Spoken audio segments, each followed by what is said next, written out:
Hello,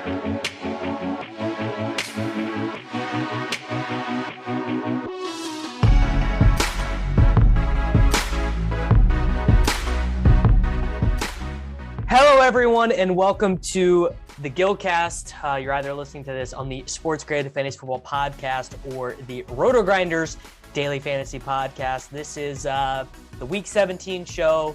We got, of course, Peter Oberzet and the Cash Game Week show coming next week. We'll be playing a 1K head-to-head against the Tilt Space boys that I don't think anyone's really looking forward to other than Leone, because it's just a free roll for him. And not a fun week because I played sharper than everybody in realizing that James Conner was going to be out, and then just got absolutely punished for it. I mean, I cannot believe I did not get paid off with Chase Edmonds getting 100% of the available running back touches for the Arizona Cardinals in a game they won. I mean, literally, I am the siege gif. What's the fucking point right now? Like, I am so tilted. Well, I mean, literally, you deserve to win the money, but you lost because you faded Braxton Berrios, who is literally down in history. Our Will Fuller type of week. It's I am turned into the fucking Joker by Braxton Berrios scoring a rushing touchdown, a receiving touchdown, 6 receptions for 85 yards. I am the Joker. It is unbelievable. Davis had the best run out ever. He's before lock talking about Chase Edmonds, and I'm like, dude, we don't know. Connor's out. Like, you cannot do this. Your swaps are not great. Davis has the balls to play it. The swap was fine, by the way. Ronald Jones gets hurt. And Davis has like the nut run out because Ronald Jones get hurt, and 10 minutes later the tweet comes out that Connor's out, and I'm like, F this. Davis is gonna freaking smash. I'm an idiot. Why didn't I have? And then Davis still loses. You just had to play Berrios. So it's so funny because the 2v2 was David Montgomery and pick your poison of 5K wide receivers. I ended up picking a really bad one. Obviously I did. And then or Jonathan Taylor and Braxton Berrios, and David Montgomery immediately gets there. Bears, sack, fumble, 2-yard line, David Montgomery touchdown, which, by the way, is so funny because the play-by-play messed up. So I was looking at it on my phone and it said David Montgomery 98-yard touchdown. They thought they were on the other 2-yard line. And I'm like, oh my God, I'm so rich. Like you had to know immediately that David Montgomery could never run 98 yards. Yeah, he's too fat. It's so funny. So all right, we'll just go over the scores. Nate, 134.46. He played Trey Lance, David Montgomery, Ronald Jones, Cooper Kupp, Antonio Brown, Braxton Berrios, Foster Moreau, Sony Michel, and the Saints defense. I played Trey Lance, David Montgomery, Sony Michel, Cooper Kupp, Antonio Brown, Michael Pittman Jr., Steven Anderson, Chase Edmonds, and the Bears defense. Whirling Dervish scored 113.6. Trey Lance, David Montgomery, Sony Michel, Cortland Sutton, Cooper Kupp, Antonio Brown, Steven Anderson, Ronald Jones, and the Patriots defense. You couldn't even say Cortland Sutton's name smoothly, like without laughing. No, because Cortland Sutton was the worst play other than Steven Anderson, which we will get into. But I did see a little bit of the Cortland Sutton hype. I think I got him to like 12 points in our optimal projections. The thing is I just was never playing Cortland Sutton, like never in a million years. Like, this dude has been out targeted by Albert Okwuegbunam since he signed his contract extension. I just was not playing Cortland Sutton. However, I think every single person who played on DraftKings.com made a mistake yesterday, which was that Noah Fant, I think, should have been the chalk cash game tight end instead of Cortland Sutton being a chalk cash game wide receiver. What do you think about that, Nate? I actually disagree. I think Cortland Sutton was fine at his price, knowing that Drew Lock is going to be the quarterback. The sample that we have on Drew Lock and Cortland Sutton, like, the one thing you can say about Cortland Sutton is like he can get the ball when it's just chucked up there, like when it's and chucked. That's what Drew Lock does. So I actually think if you're gonna take a wide receiver like that, I think the Cortland Sutton versus Berrios like ceiling made total sense. Like, in cash, you thought. Yeah, I thought. I obviously went a different direction and luckily had the run out. But No, I'm not going to dunk on Sammy for the Cortland Sutton thing. I think the Steven Anderson thing was much. The Steven Anderson, it is the worst play I've been playing DFS. But I played freaking Foster Moreau, who got one GD target. The Foster Moreau thing, I wanted to. Nate, you've just been chasing the 6 for 60 in a touchdown week that I had in cash in like week 5 or whatever. Since it happens. He's like the crackhead who keeps chasing the dragon, just like one more hit. Just give me a little more Foster. Foster Moreau was fine. Like the dude is getting like a 20% target share at that price tag. There was just my lineup. I felt so good about. I was like, and then the Ronald Jones thing, the Foster Moreau.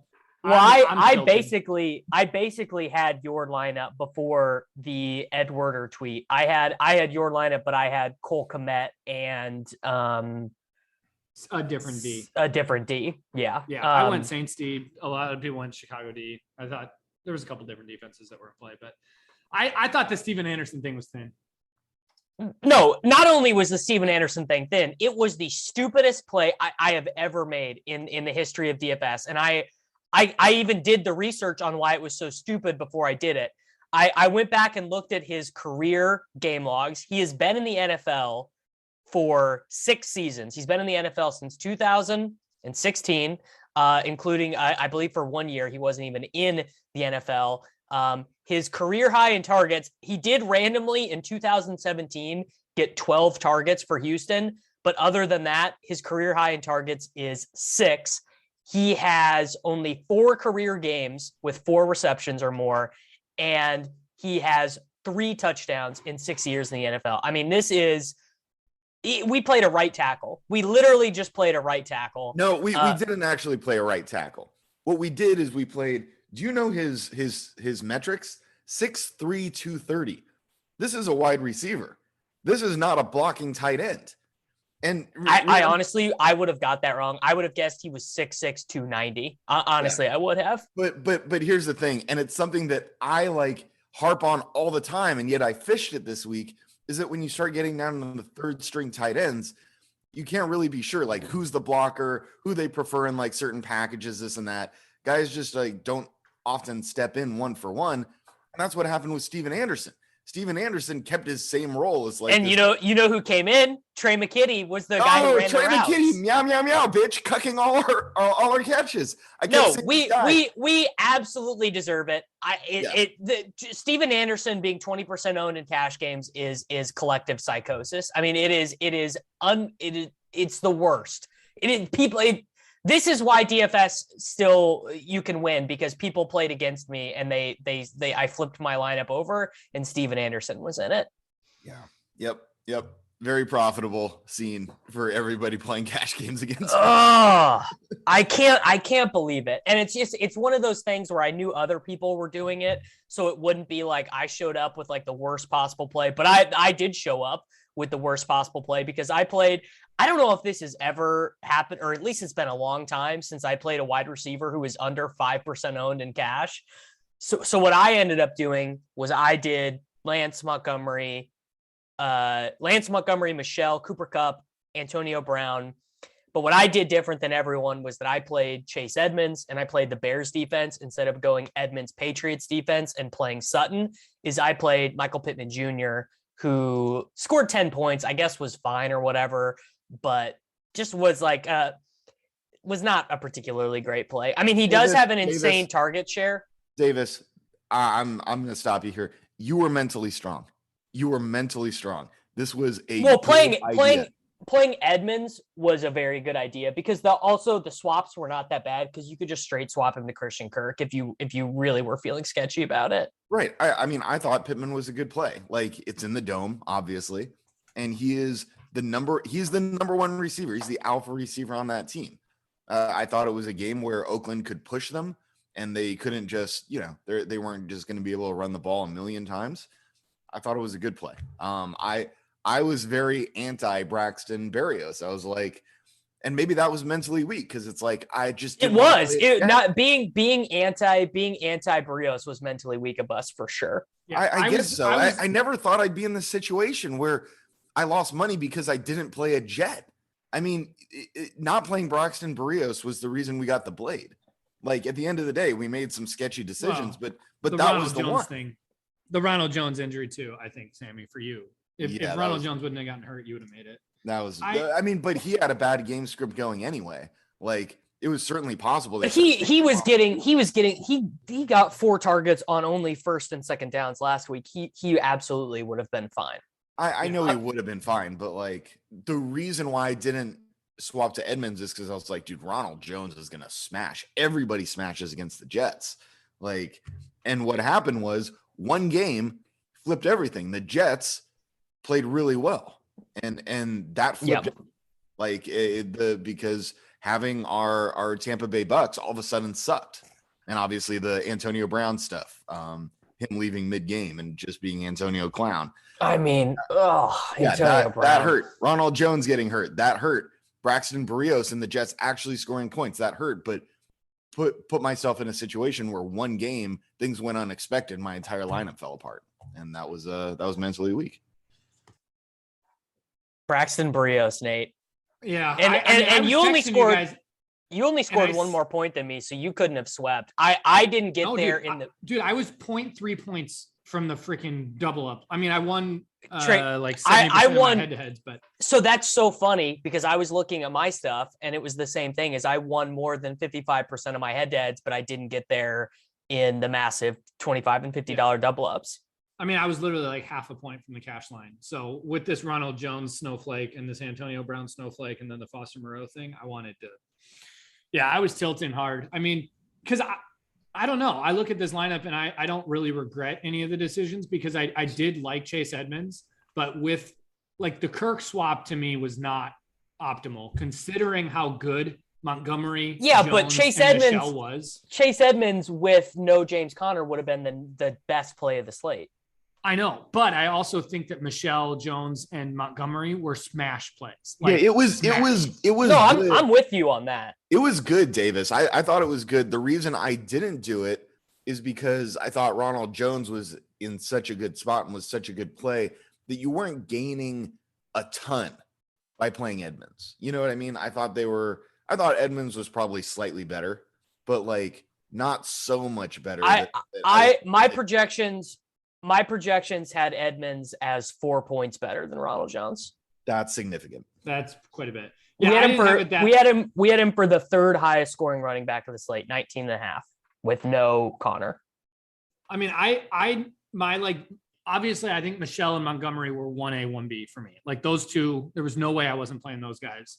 And then I obviously didn't want to play Ronald Jones. Like if Edmonds was locked, if I knew the Connor news before the Edmonds before the Jones locked, I would have obviously played Edmonds. But yeah, I just didn't feel like the Ronald Jones to potentially not a great Chase Edmonds spot or a Kirk spot was worth the risk. And I don't know. I think tight end and defense.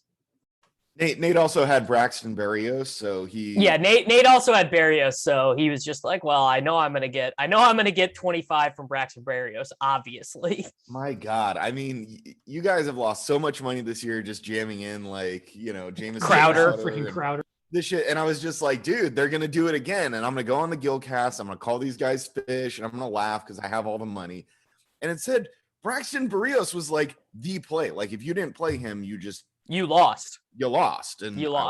Yeah, it sucks. Not very fun. No.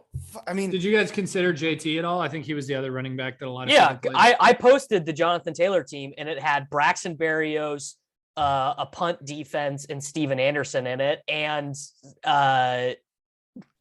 another shitty wide receiver. So it was just like I'm not doing that. No, I do not understand the Steven Anderson thing. I mean, he wasn't even in my top 5 tight end. He wasn't even in my top. I just saw other people doing it, and I was like, "Well, shit, I guess." But he wasn't even on the field. Like he wasn't even in the. No, he did. He did play a bunch of snaps, but he just didn't get targeted. Every time I saw a big tight end catch a ball, I'm like, "There he is!" And it was Trey McKitty. And it was McKitty. Yeah. I never considered Taylor. The running back plays were just too good. I think JT was not optimal. Yeah, I think the other running back plays, there were so many. The 4 we're talking about, right, were just such good values that, and I didn't think there were great wide receiver values. Like when you're at the bottom, obviously Berrios ended up being the value, but like I didn't love any of them. I didn't even love Pittman. I didn't love Sutton. I didn't love any of this. So I think spending money at running back in this slate was probably not a good thing. Yeah. It feels bad that I didn't consider Noah Fant at all when Sutton was being heavily considered by people like Fant. Because the thing at the tight end position was everyone went into the week thinking that Dallas Goedert was going to be the play. And then people ended up punting with Barrios instead. Or punting with Anderson instead to get, because what it is, on Thursday and Friday, people were playing Diggs at wide receiver. And then it became clear you could get to Cooper Kupp. And, obviously you want to play Cooper Kupp. So tell me, go into a little more why Fant was the play. I mean, because Fant is, you have no concerns that he's not going to be on the field. They're losing their slot wide receiver, right? They're losing Judy. They're losing Tim Patrick, the other outside guy. And it's even if Sutton was projected for more points, the same logic that would go for making Sutton a play would go for making Fant a play, but it was a horrible week at tight end. Andrews was so expensive. Kelsey was so expensive. And you were getting some of that price range at tight end anyway with Goddard and Ertz in optimals. And, if you can get a guy who you actually like at tight end, that's huge. Because most weeks we play Foster Moreau or Cole Kmet or Steven Anderson. Like we play these total losers who don't get any points ever. Yeah, I mean, I guess that makes sense. That they're middle of the field. And obviously, I'm retrofitting it a little bit because Fant had a huge game. My problem with Fant is that Albert O takes his shit. You know what I mean? Like Albert O is really good. I mean, in this game though, I thought, well, let's see. If I go look at the box score, I bet they just played a bunch of 2 tight end stuff. Fant played. Alberto only ran 11 routes. Fant ran 25 routes in this game. Wow, really? Okay. Yeah. Yeah, I don't know, Davis. I think your hindsight's a little 2020 here. For sure. But it's one of those things where in hindsight, it becomes clear what should have been obvious before. You know what I mean? I didn't even consider Fant. I just wasn't thinking about it. Yeah, I don't know. I'm too tilted about this Foster Moreau thing to look at tight end clearly in hindsight. I don't know. Foster Moreau at 3,800. Did not think that was going to be the thing that killed me, but what can you do? Nothing, I suppose. It's so tilting. Yesterday was just miserable. And then we would have finally got there, I think. I think Nate, you and I's lineup would have gotten over the cash line. Half a point. Lance had a 7-yard touchdown, 12-yard touchdown, star 69 called back by a ticky-tack holding. So it's just great. What's the use? Why are we even doing this? Antonio Brown. Yeah. Oh my gosh. I mean, the Antonio Brown thing is he was so owned. So it's just what are you gonna do? But man, that was so annoying. Are we gonna have any Antonio Brown is a nutball takes on this podcast, or are we glossing over this? I mean, my take is that he probably does have some mental illness stuff, but he has so much wealth and so many resources available to him. And there have been many people in his life who have had the opportunity to help him that I don't know if I certainly don't feel bad for the Buccaneers who courted this lunatic asshole, the whole time. Anyone feeling sad for the Buccaneers, I saw a couple, Tom Brady's taking this really hard. He really, he let Antonio Brown live with him. It's no, these people knew exactly what they were entering into. Did you guys? The Bruce Arians thing was really frustrating to have him try to diminish and not take any actual questions after the game and just say he's no longer a Buck. The reality is you took a flyer on a guy who very clearly didn't need a flyer. You brought this on yourself. Take the questions like a man. From a culture standpoint, you took a huge risk just because of the talent. And it's just, I don't know. They should have to deal with questions all week long, all through the playoffs. Well, did you guys hear the stuff that came out this morning? Yeah, apparently he got hurt. He said he was hurt, and then the team was like, "No, you need to get back in there." But that also feels like he said, she said type stuff, and them covering their asses a little bit. So I don't know. But potentially, but if that's the case, I mean, Antonio Brown didn't practice the last couple of days of the week, I think. Yeah, I don't know. Watching him jump around in the end zone, his ankle looked quite fine. Well, I mean, regardless, like if that's the case, if an athlete tells you he's not healthy enough to go in. No, I mean, probably the answer is that Antonio Brown is an asshole and Bruce Arians and the coaching staff are assholes. Yeah, that's almost like a Bud Kilmer in Varsity Blues type of situation. You know what I mean? Like, and the reality is, I think they were gonna release Antonio Brown after the fake back. And then Brady said nope.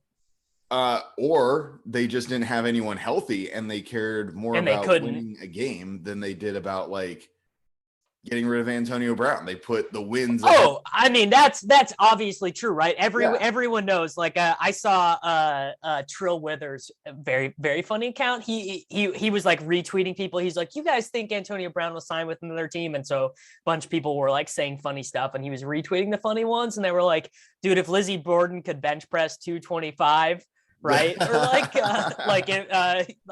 if Jeffrey Dahmer could have thrown a spiral, he would have been a Las Vegas Raider. Yeah. It's like, the real talk. This is the stuff that makes me like hate football though. Like watching a player like this get opportunities and ruin his life and then be celebrated for his talent and then just clearly be mentally unwell and just know that he's never going to get the help he needs because of his talent.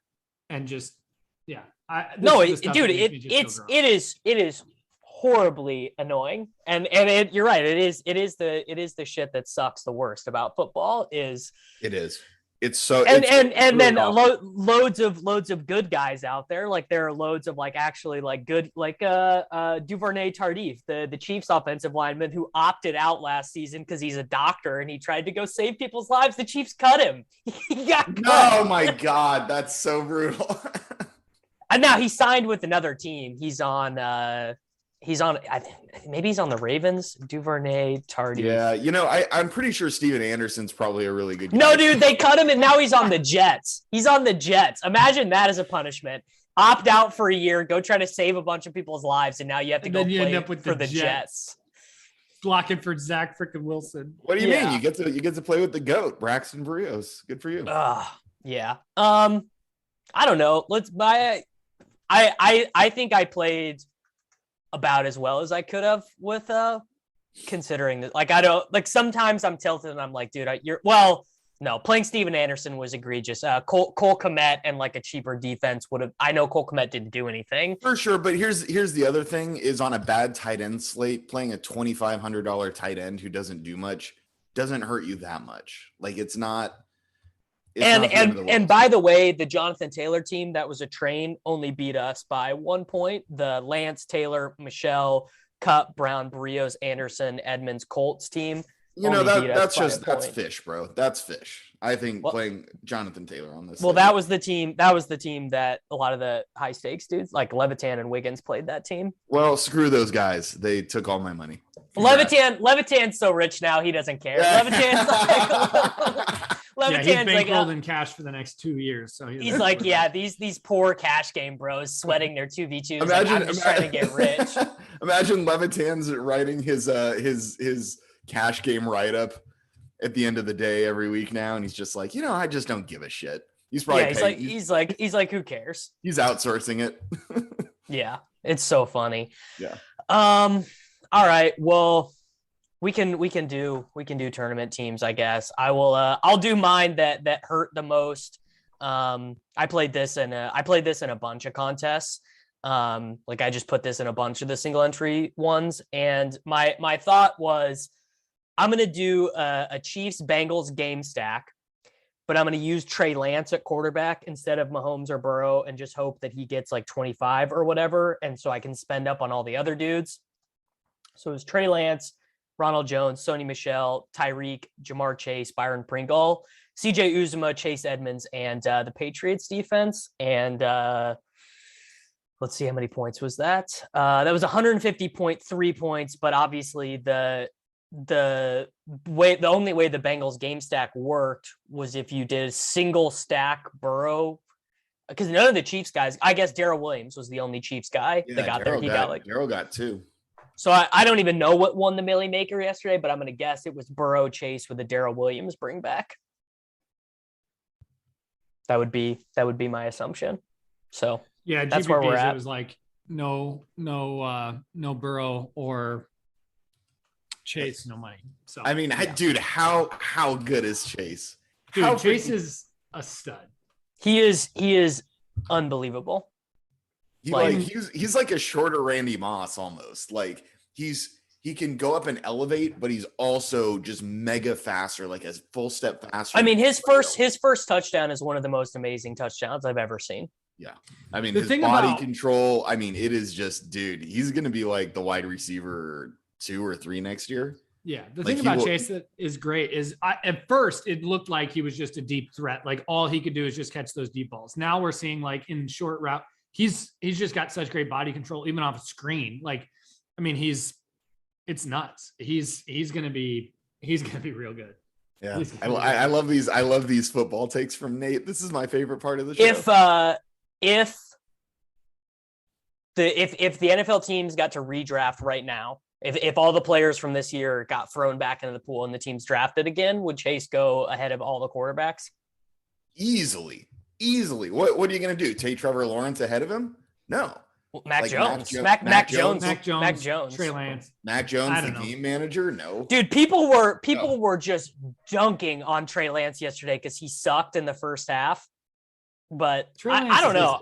Is this a Salfino take or he was far from the only one because I said this Jamar Chase thing yesterday and people were like, you know what though? I feel like I've curated a good group of followers because lots of people are still bullish on Fields despite him like being outperformed by Andy Dalton and Nick Foles, which I think is like a positive commentary on our communal intelligence of football. Because with Fields, dude, you can see it. Like he definitely is a second or a half a second too slow on a lot of these, but you can see like once he figures it out a little bit, he is going to be so good. With Lawrence, man, I don't know, Lawrence man. The Lawrence is dust, dude. The Lawrence thing is bad. Zach Wilson, not good. Lawrence, bad. I think Fields and Lance are both good, like legit good. I think Fields is going to be just fine. I mean, Lance has a lot of the same problems that Fields has, where it's just a little bit too fast for him. He didn't even know when to scramble yesterday sometimes. Yeah. So here's the interesting take. Forget anybody else. What order do the quarterbacks go in if you redraft? Jones, Lance, Fields, Lawrence, Wilson. Well, Davis Mills goes ahead of Lawrence and Wilson, I think. Yes. No. Davis Mills. No. Davis Mills, considering the offense that he's in and the people that he plays with, has actually been the most impressive rookie quarterback, I think. He really has. He's been really good. Davis Mills, 6.5 YPA, 13 touchdowns, 10 interceptions, and 5 fumbles is like, I mean, that is a better rookie season than Baker Mayfield if you extrapolate it over 16 games. Well, let's not set the bar too high. I mean, people were jazzed on Baker Mayfield after I know. Yeah. So I think Davis Mills, like, I mean, the Texans are probably going to draft a quarterback, but I think Davis Mills will probably be their starter next year, which is insane. All right, Nate, tournament team, bud. All right, so my tournament team, I did something I don't think I've done all year. So I did a game stack of Dallas, Arizona. Except that was my favorite Trey Lance, game stack. Except I went with Trey Lance. You did the same thing I did. Oh my God, you guys are sharps. So I went Trey Lance, Chase Edmonds, Elijah Mitchell, CeeDee Lamb, Tyreek Hill, Jacoby Myers, Dallas Goedert, Gallup, and then Panthers D. So I thought the Gallup, CeeDee, and Chase Edmonds combo, like, I felt really good about that. And then I thought bringing it back with Trey Lance, who I knew was going to be the highest owned quarterback, but I didn't think anybody was going to stack him with like a game stack like that. So I thought that was a great way to get certainly a smaller portion of the pool than So you played Lance and Eli Mitchell. Yeah. And then Lance throws a touchdown at Eli Mitchell early in the game. Can we talk about how good of a play Eli Mitchell was? How much was he? I played him under 10% everywhere. I played him in my Dallas Arizona stack as well, except I played Kyler at quarterback. Yeah, he was under 10% everywhere. He's a really good play. If I would have played Chase yesterday, I could have made money. All right, go through the team. if I would have played Chase over Tyreek, it would have been great. But Tyreek just killed me. And then the CD didn't help either. But Gallup, the Gallup Sure did sad not. too. Gallup, I mean, he's just had terrible injury luck all year, and now man, I wonder though. I'm going to put my Cowboys hat on here for a second. I wonder if that it's a little bit of a blessing in disguise for the Cowboys. Now, obviously, their playoff chances are super boned this year. Like, it's really bad for them. But the chances of them getting a sweetheart deal with Michael Gallup now, because he's not going to be healthy as he goes into free agency, like their chance of signing him to a below market deal is really enhanced right now, which is, I mean, that's scummy, obviously, but it is. Love this take, Davis. This is just epic. It's great. Yeah, you and Bruce Arians should hang out. This is like Sammy listening to a Mike Tomlin press conference take like that. That's me being a fan of the Dallas Cowboys. We've had way too much real football talk on this episode. Well, it's all we've got. We played Steven Anderson. Yeah, we played Steven Anderson. Bud, so what do you want us to do? Really bad stuff. Really bad stuff this week. Sammy, what'd you do? Yeah, what'd you do, bud? I played this one in single entries in the SPY, etc. It was a Brady double stack with Brady, Evans, and Gronk. So when Evans was in, I decided to pivot off him and get Antonio Brown. And I actually did bring it back with Braxton Berrios. So this actually worked. I thought it was lit because Braxton Berrios was the worst tournament play. Dude, what was he owned? Like 35%? I don't even Sammy know. takes the floor play for the Jets and plays them in tournaments, but doesn't play him in cash. Doesn't play him in cash, though. Yeah, I mean, I'm noted sharp Sammy Reed. I know how this stuff works, man. That's so funny, dude. Like, who else were you gonna bring it back with on the Jets? You know, nobody. You don't need. You don't need to bring it back. Like same thing with the San Francisco Houston thing. If you play Trey Lance in tournaments, you don't need to bring it back with Brandon Cooks. Yeah, I mean, so he was 29%, obviously really high, but like the rest of my lineup was super low. Like Brady was 3%, Evans was 0.3%. Yeah, that's crazy. That's crazy that Evans was that low. Gronk was 5%. So I saw this opportunity where I'm like, dude, the Bucks are playing the Jets and they're all going to be like super unowned. Like I just need to smash this. So I did. I thought it could have turned out quite a bit better, but it didn't. Unfortunate, because it had no Chase Edmonds, or it had no Jamar Chase. It did have Chase Edmonds and David Montgomery. I used Michael Gallup as a one-off. That hurt because obviously Gallup got hurt, and then Cedric Wilson just started like putting it in the butt. That could have all been Gallup stuff. And then I played Pittman, and I played the Houston Texans defense, which I thought was actually real sharp. I was like, dude, people are going to play Trey Lance. The Texans defense has been not terrible, but they're going to be completely unowned. And if they own Trey Lance, this could actually be a thing. It was not a thing. They scored 3 points. Like it was fine. The problem with this lineup is it had no Jamar Chase and it had no Cyril Grayson, which would have been great. Dude, you just needed to play Cyril Grayson, obviously. Yeah, exactly. I would have been rich. This lineup did cash. It ended up with 153.9. So it was fine, but you know, it was one of those things that didn't really matter, right? Because when you're playing GPPs, you're like, if I don't have Chase, like who gives a shit? I'm just like hoping for a min cash now. Yeah.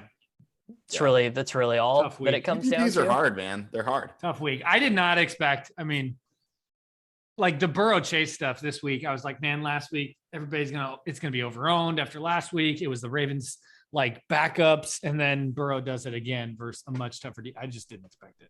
I'm really curious, Davis, for a season-long take, what this is going to do for Joe Burrow going into next year. Oh, like, so overvalued. Like he's gonna be going, and Mahomes is gonna be like, I just am already seeing how I lose money again next year. This was my worst year in best ball and in high stakes since I started playing them 4 years ago. A lot of bad players, like just really overweight on bad players like Ronald Jones and McCole Hardman. That really hurt. Yeah. And something you need to take out of your box is taking the Chiefs secondary players. You do this Pringle, dude. Pringle. If I would have had Pringle on the two puppy teams I had to the semifinal instead of Hardman or D-Rob, I would have advanced to the final.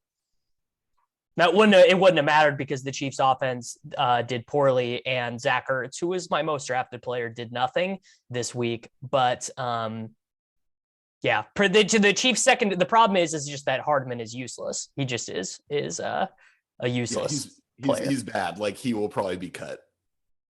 I don't think they can. I honestly don't think they can afford to cut him. No. I think it's one of those things where I'm sure they would like to cut him and get someone in who's actually good. But they're not going to have the.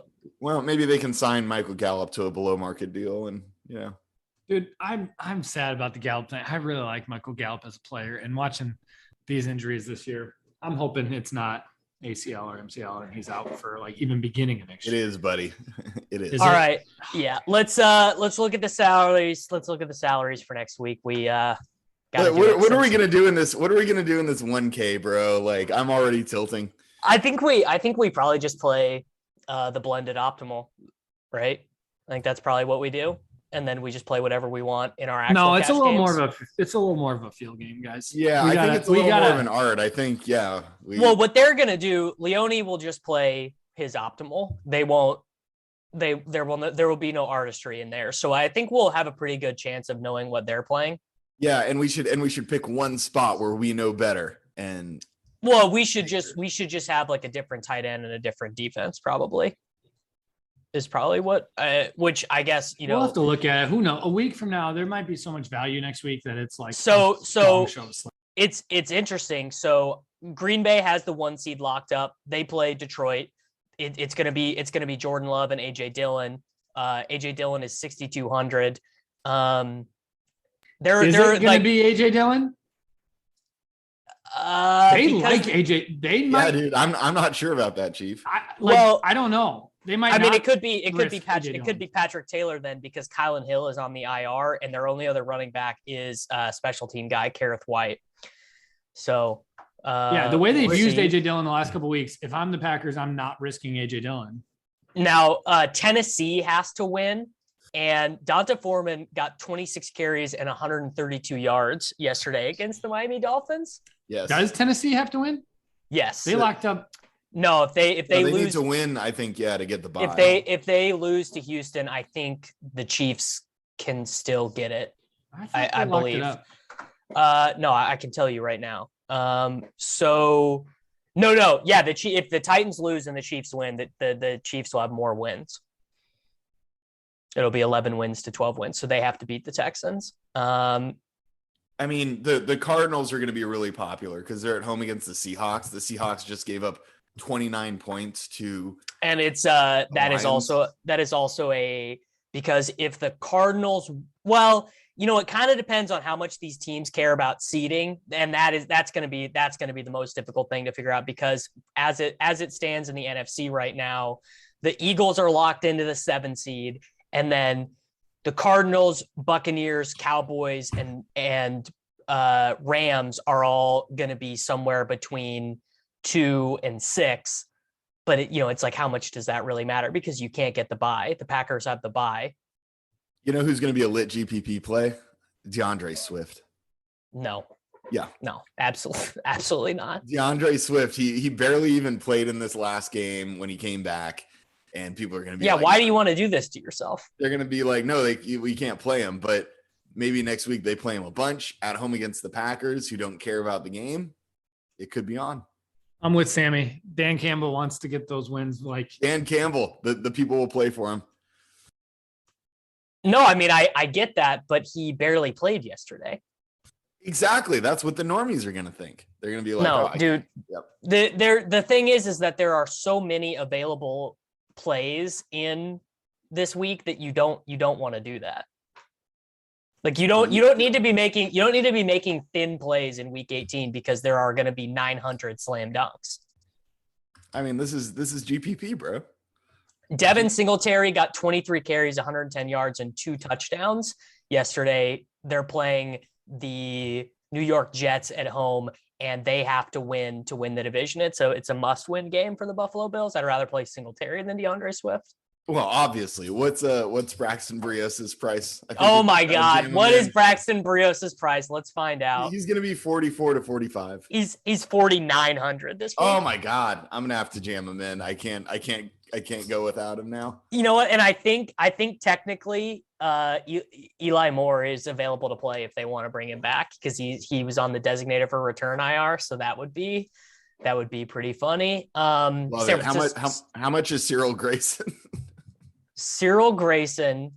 Oh, this is pretty interesting. So Mike Evans is 71, Perryman's 5K, Cyril Grayson is 44.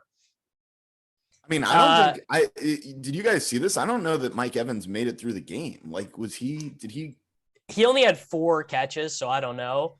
How about this? They said he was going to be limited before the game. Must-win game for both the 49ers and the Rams. I think, unless have the Rams. So the 49ers are alive, and the Eagles are. I thought the Eagles had it locked up. I didn't realize. No, the Niners are very alive, bro. So must-win game for the 49ers. Jimmy G has this finger thing. Trey Lance, 5,500 against the Los Angeles Rams. He only ran 8 times yesterday. That was half as many attempts as he had in that Week 5 start against Arizona. I'd go right back to Trey Lance if he's in. I mean, I will too. Yeah. Yeah. At that price, he's got so much upside. Up is 9,700 in a must-win spot against the San Francisco 49ers. Never made it to 10K, the best wide receiver season that we've seen in I think if he gets 10 PPR points, it's the most fantasy points of any wide receiver of all time. Yeah. Just complete smash show. Can't believe he never made it to 10K. Our little Cooper Cup. So New England on the road at Miami, absolute must-win game. Damian Harris, 6,700. So he got benched in the second half because they were up by so much. He did get hurt. Ramondre, 19 carries, 107 yards, 2 touchdowns. If Damian Harris is out, it might be Ramondre and Cash. Yeah. Love it. Ramondre's good. What if Rojo and Fournette are still out next week? What if Rojo's Soccer Dave is his little piggly fingers are going wild right now for a Vandy player. Keyshawn Vaughn is 5,300 against the Carolina Panthers. Now he got 8 carries and 3 targets. Le'Veon had 3 carries and 3 targets. So those guys are going to be in like a stone cold timeshare. Dude, Le'Veon just like won't go away. What's going on? I don't know. Well, maybe Le'Veon and Cash week. Who else? Oh, okay. Cincinnati is at 10. So they have the division wrapped up. Yeah. They probably don't care. Looking at it, they probably don't care because the Chiefs have 11 wins, the Titans have 11 wins, and the Bills and the Patriots both have the ability to get to 11 wins, and the Bills have the Jets, the Patriots have the Dolphins. So that's an interesting spot. The Bengals might really not care. The Bengals, they do play in a noon game, so they won't know any of the results for the Dolphins and the Bills. So they probably want to win. But Jamar Chase is 8,300 and T is 7,200 against the Cleveland Browns, who will have nothing to play for. I'm curious, is Kareem Hunt supposed to be back? He's supposed to be back tonight as we are setting this up. I don't know. He was both injured and on the COVID list. So I don't know, that like we've seen basically every guy who has been on the COVID list has come back and sucked or not played very much. Yeah, we really like the Nick Chubb without Kareem Hunt in there. So he'd be a good play next week if that were the case. Yeah. Pittsburgh, Baltimore, neither team cares. Neither team can make the playoffs. All right. Hey, this is the last game probably of Ben Roethlisberger's career. They're gonna do that. They're gonna do that tonight. They're gonna do the Ben Roethlisberger Kobe game with 50 passing attempts. They're gonna do that tonight at home. I don't think they're gonna do it next week. Right. Chicago, Minnesota doesn't matter. Washington, New York really doesn't matter. Indianapolis at Jacksonville. I guess Indianapolis is still drawing live. And Jonathan Taylor is 9,300 at Jacksonville. Seems light. 35 carries probably. Yeah, seems pretty light. Like, oh my God, dude, the Jaguars are embarrassing. They are embarrassing, dude. They are more embarrassing than the Jets. The Patriots box score yesterday was hilarious. They had 2 running backs with multiple touchdowns and Mac Jones threw 3. I mean, it was like Jacoby Myers got it, right? Jacoby Myers scored a touchdown. Yeah. Jacoby Myers was the play. Like he was showing my lineup originally, I had Patriots defense, Jacoby Myers instead of Pittman Bears. Yeah. That was would have taken that. Yeah. Would have been decent. All right, let's get out of here. Guys, we'll be back next week with Mr. Overzet. We will be taking on the Tilt Space in a 1K head-to-head and just going to be hating that every minute of it. And we'll see y'all next week.